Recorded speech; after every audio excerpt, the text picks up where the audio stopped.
Garments ಅಧಿಕಾರಿಗಳು police ಅಧಿಕಾರಿಗಳಿಗೆ ತಮ್ಮ ಬಟ್ಟೆಗಳನ್ನ ಕೊಡ್ತಾರೆ. ಹಾಯ್, ಎಲ್ರಿಗೂ ನಮಸ್ಕಾರ. ನಾನು ನಿಮ್ಮ ಮಹೇಶ್ PG ಪಾಳ್ಯ. ನಾವು ಅಧಿಕಾರಿಗಳು, ಪೊಲೀಸ್ ಅಧಿಕಾರಿಗಳನ್ನ ನಾವು ಎಷ್ಟು ಗೌರವಿಸ್ತೀವಿ ಅಂತಂದರೆ, ಅವ್ರು ಬಂದರೆ ನಾವು ನಿಂತ್ಕೋಬೇಕು, ಗೌರವ ಕೊಡಬೇಕು, ನಮ್ಮ ರಕ್ಷಣೆಗಿರೋರು ಅಂತ ನಾವು ಗೌರವ ಕೊಡಬೇಕು. ಆದರೆ ಇವತ್ತಿನ ಕಾಲಘಟ್ಟಕ್ಕೆ ಏನಾಗಿದೆ ಅಂತಂದರೆ, ಅಯ್ಯೋ ಬಂದ್ರಾ, ಅಯ್ಯೋ ಹೋದ್ರಾ. ಈಗ ಒಂದು ಎಕ್ಸಾಂಪಲ್, ಒಂದು ಗಾರ್ಮೆಂಟ್ಸಲ್ಲಿ ಏನೋ ಒಂದು ಘಟನೆ ನಡೆಯುತ್ತೆ. ಆ ಗಾರ್ಮೆಂಟ್ಸಲ್ಲಿ ಅಧಿಕಾರಿಗಳಿಗೆ ಅವರು ಬೇಳೆ ಬೇಯಿಸ್ಕೊಳ್ಳೋಕ್ಕೆ ಗಾರ್ಮೆಂಟ್ಸ್ ಅಧಿಕಾರಿಗಳು ಪೊಲೀಸ್ ಅಧಿಕಾರಿಗಳಿಗೆ ತಮ್ಮ ಬಟ್ಟೆಗಳನ್ನ ಕೊಡ್ತಾರೆ. ನಾವು ಕಣ್ಣಾರೆ ನೋಡಿರ್ತೀವಿ, ಅದ್ರ ಬಗ್ಗೆ ನಾನು ಕೇಳ್ತೀವಿ. ಆ ಅಧಿಕಾರಿ ಬಟ್ಟೆ ಕೊಟ್ಟ ಮೇಲೆ ಹೇಳೋಂಥ ಮಾತುಗಳು ತುಂಬ ಅಸಹ್ಯವಾಗಿರುತ್ತೆ.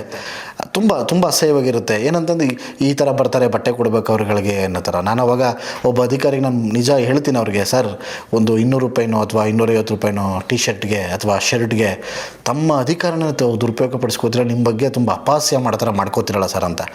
ಸ್ವಲ್ಪ ಅವ್ರಿಗೆ ಮುಜುಗರ ಆಗುತ್ತೆ, ಬಟ್ ಇದು ಸತ್ಯ.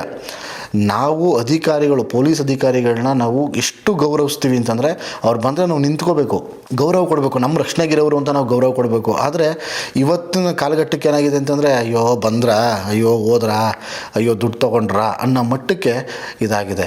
ಅದಾದಮೇಲೆ ಏನಾಗುತ್ತೆ, ಇವತ್ತು ಸಂದರ್ಭಗಳು ಹೆಂಗೆ ಅಂತಂದರೆ, ಒಂದು ಗಾರ್ಮೆಂಟ್ಸ್ ಅನ್ನೋದಕ್ಕಿಂತ ಹೆಚ್ಚಾಗಿ ಒಂದು ಕಾರ್ಖಾನೆ ಅಥವಾ ಯಾವುದೋ ಒಂದು ಇದರಲ್ಲಿ ಏನು ಘಟನೆ ನಡೀತು ಅನ್ನೋದನ್ನು ನಾನು ನಿಮಗೆ ಎಳೆಯಾಗಿ ಬಿಚ್ಚಿಡ್ತೀನಿ. ಯಾಕಂದರೆ ಸಾಕ್ಷಿ ಸಮೇತ ಬಿಚ್ಚಿಡ್ತೀನಿ.